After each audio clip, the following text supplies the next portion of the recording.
काल केसरकरांचं एक स्टेटमेंट आलं की 39 आमदार भेटले, माझंच नाव काय घेता.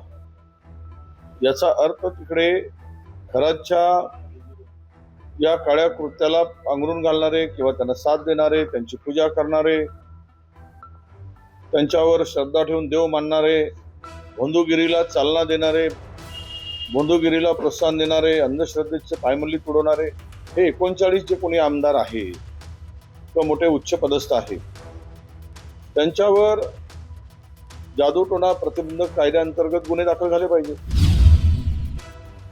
काल केसरकरांचं एक स्टेटमेंट आलं की 39 आमदार भेटले, माझंच नाव काय घेता. याचा अर्थ तिकडे खराच्या या काळ्या कृत्याला पांघरून घालणारे किंवा त्यांना साथ देणारे, त्यांची पूजा करणारे, त्यांच्यावर श्रद्धा ठेवून देव मानणारे, बंधुगिरीला चालना देणारे, बंधुगिरीला प्रोत्साहन देणारे, अंधश्रद्धेचे पायमल्ली तुडवणारे हे 39 जे कोणी आमदार आहे किंवा मोठे उच्च पदस्थ आहे, त्यांच्यावर जादूटोणा प्रतिबंधक कायद्याअंतर्गत गुन्हे दाखल झाले पाहिजे.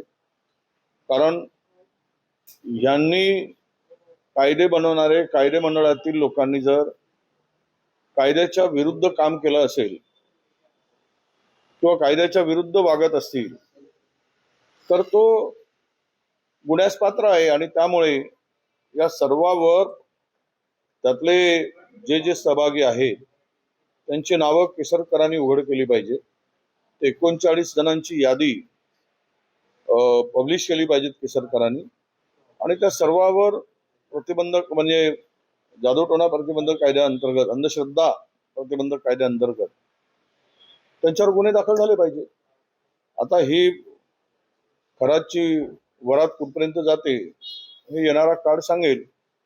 पण मी कालही बोलत होतो, आजही बोलत होतो की त्या पेन ड्राईव्ह मधील सर्वच उघड केलं तर महाराष्ट्र सरकारला हादरे बसतील आणि महाराष्ट्र सरकारच अडचणीत येईल.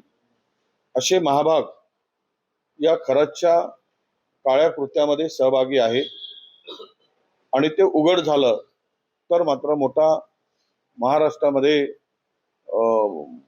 मला वाटतं की भूचाल होईल असं माझं मत आहे. पुन्हा या मोठ्या माशांना वाचवण्यासाठी उद्या खराचा बरं वाईट होईल, करतील आणि पुरावे नष्ट करतील.